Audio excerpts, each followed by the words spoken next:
Tonight, Chris Christie won a court battle over his pension cuts, but critics, they're saying the residents of the Garden State are really the big losers here. We're going to talk to a top New Jersey Democrat who's been a vocal critic of this governor. Then some big news in a big story we've been following. The state is one step closer to installing a monitor at the troubled East Ramapo School District. We've got the very latest. Also, what's up with Bill de Blasio? The mayor isn't going to Hillary's big event in the city on Saturday, and he still won't endorse her. What is exactly the point he's trying to make? Good evening and welcome to RFL. I'm Richard French. Thanks so much for joining us tonight, and we're going to begin in New Jersey. We're going to go back in time a little bit. This to 2011 and Governor Chris Christie signing a bipartisan pension reform bill, and he couldn't have been happier. Take a listen. It is a important moment for the state of New Jersey, for its citizens, its taxpayers, and New Jersey has once again become a model for America. Republicans and Democrats, urban, suburban, and rural mayors, all of them put the interests of their citizens ahead of their own personal political interests. All part of the New Jersey comeback. Remember that? Well, that was then. Christie promising the pension bill solved everything short of curing cancer. But now we get to today. State economy that's in tatters and a pension system that's getting worse and worse, underfunded and pushing the state even further into debt. Christie basically breaking every promise he made on that stage, and he repeated in the year or two after. He said his plan would fix things and be a model for the rest of the country, but his move to slash billions in funding is actually making things worse and making people frankly furious. Even though he just won a court ruling allowing the cuts, headlines like this don't really tell the whole story. As they say, read the fine print and you'll see. Now, the court, they sided with the governor, but this is what they had to say, and I'm quoting directly here. The loss of public trust due to broken promises is staggering. Christie basically won this one on a technicality, if you will. The court didn't agree with what Christie did. It just didn't feel it had the authority to decide what to fund and what not to fund. They believed that was the legislature's job. Now, earlier today, I spoke to Democrat State Senator Ray Lesniak.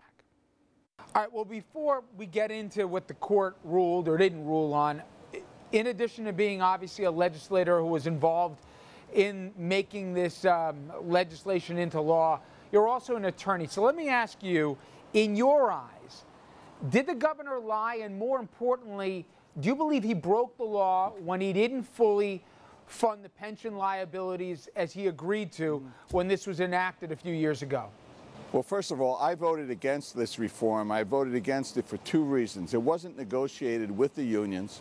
And number two, there was a severability clause that allowed the Supreme Court to allow the governor to indeed break his word and impose the reforms that we did put in place without having to keep his word about the adequate funding for the pension and health care funds. Well, to that end here, if you're a union guy right now in New Jersey, do you rightly feel double-crossed that the governor, in fact, went on the floor of the Republican convention and said as part of the Jersey comeback, this was his signature legislative accomplishment? I think I'm saying it verbatim. And 2 years later, he's basically paying 50 cents on the dollar of what the law said? Well, that's not new for this governor, unfortunately. He wants us to take 3 cents on a dollar from Exxon. So this is what the governor's been doing for quite a long time.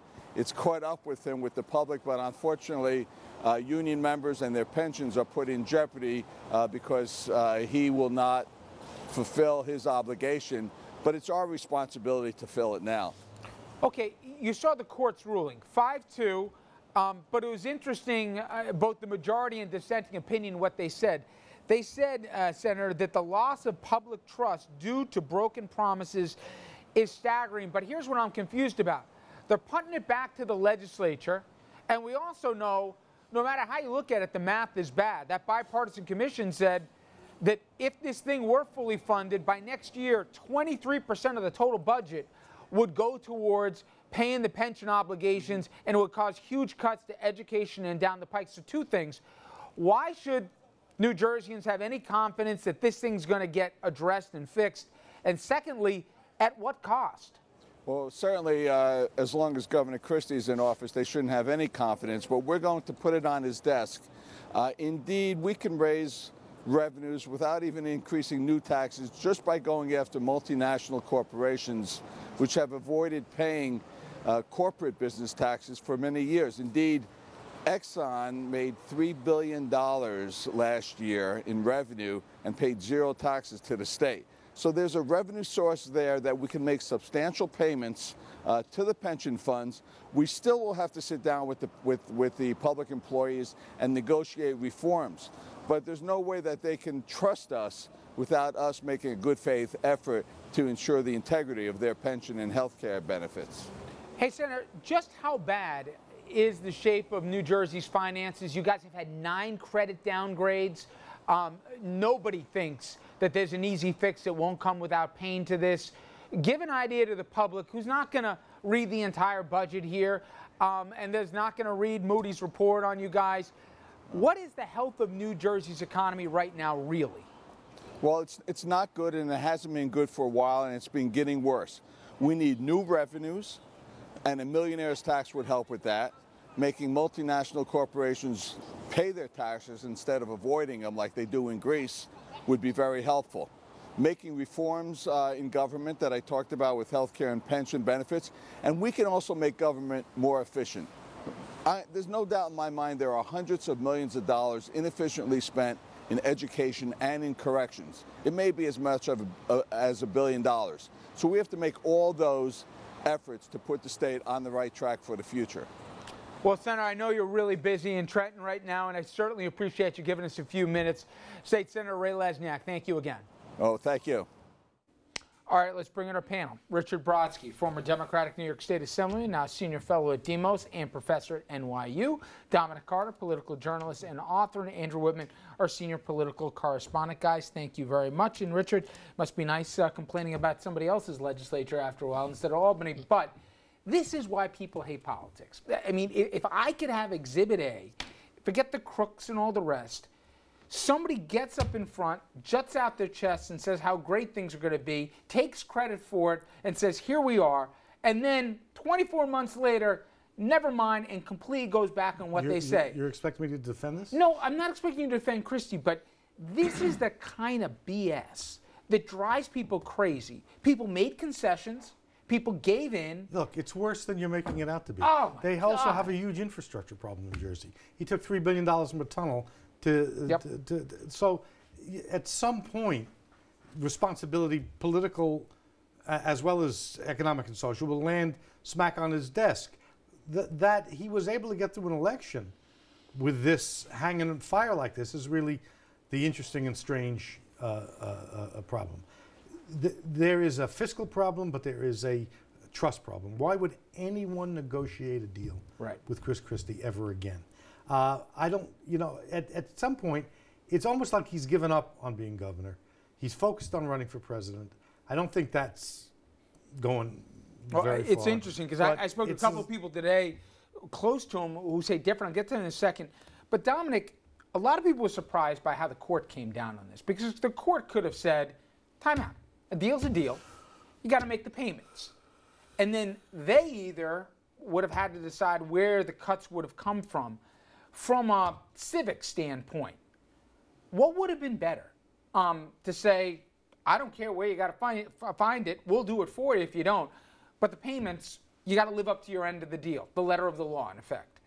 Should the court have decided for them, or should they punted it back to the legislature? Should it have been the legislature's job, as the majority opinion said, to do it, or the dissenting opinion, where they write to say, what are you doing? What's the point of a court if we basically say, never mind? Well, let's keep in mind, Richard, I'm glad you used the word punted, because courts from the Supreme Court on down often punt right back to a legislature. And so, I mean, I don't know as of right now the political affiliation of the judges on the bench. There was a mix. I went into it. What the judge I don't know the exact number of Democrats and Republicans that are on the bench. That often plays a role in terms of the party of the governor that's in power. But what the governor did, and Mr. Brodsky is correct, I hate to admit it, but he is correct, This guy, and mayors and governors and chief executives counting, sometimes they do this, and this is why it's considered shaky financing. He literally rolled the dice, literally, hoping that revenues from Wall Street and other places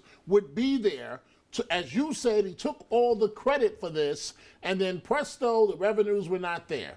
And so he's left holding the bag. He can't honor his word. And I mean, you know, how can he honor his word? He just doesn't want to. Okay, but wait a minute, gentlemen. He's a Republican that badly wants to. He badly wants to run for president. That would be a political third rail if he raised taxes. I don't dispute anything you said, but it's not as though someone put a gun to his head and said, you must do this. He chose this outcome. And more than that, he said this was his signature issue. This is when he went, and Andrew, you were in Tampa, okay, where, you know, before I think he went 18 minutes before he even mentioned the name Mitt Romney. But I spoke to two people today very close to this governor and his presidential ambitions. They believe it was a huge victory at the court level today, or earlier, for the governor, and they believe he's had a very good last couple of weeks here where he's beginning to, if not change the narrative about the bridge, but their internal polling says among Republican primary voters, they don't care about Bridgegate. Now, whether he's right or wrong, I don't want to speculate at this point because what's the point? However, was this just delaying the inevitable for him, or was this something where he can still maintain the facade of the New Jersey comeback? You and I know the numbers aren't a comeback here, but can he still sell this on the trail for the New Hampshires and the Iowas to say, I'm the guy if you want to get the math right? He's not touting the New Jersey comeback anymore because on almost every level the New Jersey comeback doesn't exist. And when you mentioned the credit ratings in the interview with Senator Lesniak. Since when do facts have to get in the way of a campaign? But because it'll be very easy for his opponents to come back and say, well, here's the truth about what's happening in New Jersey. So I don't think he's going to be talking much, and he hasn't been talking much about the New Jersey comeback. What he is going to tout is bipartisanship, because this was a bipartisan deal, and look how I stuck it to the unions. I played tough with them, I forced them to give concessions, and now we're in a bind and I'm not going to pay them either, so I'm sticking it to them again. And who's at the top of the polls in the Republican primary race right now? Scott Walker is right up there, if not on top, he's close to it. What's his big signature accomplishment? Sticking it to the unions in Wisconsin. So apparently playing tough with the unions, especially public sector unions, is a big selling point, or they think it's going to be a big selling point in the Republican primary. And Christie now has the bona fides to say, look, I did it. And Richard, one of the guys who stuck his neck out to get this done was Steve Sweeney, who was a Senate Majority Leader in New Jersey, Democrat, former iron worker and everything else. And he said, I caught hell from the unions for this deal, but I thought this was the only way practically that we could start making payments that Republican and Democratic governors before him, to be fair, hadn't been paying in to the pension obligations. He thought he had a deal, and now the governor reneged on it. From a practical level, when the governor goes back on something like this, once bitten, twice shy with lawmakers, where they say, no way am I going to take it at face value. It's not just lawmakers. Why would anyone ever do a deal with Chris Christie, be it political, be it governmental, be it legal? These are the kind of short-term victories. If he has a couple more of these victories, he's going to be dead. You know, this is not a victory except in the narrowest technical, fiscal, political sense. It's a huge setback, and it's going to be perceived as such as time unfolds. Okay. Now, when we come back, we'll go across the river. A major victory for people who want a state monitor for the troubled East Ramapo School District coming down this afternoon. We'll explain not only the history there and also why so many folks say this long overdue.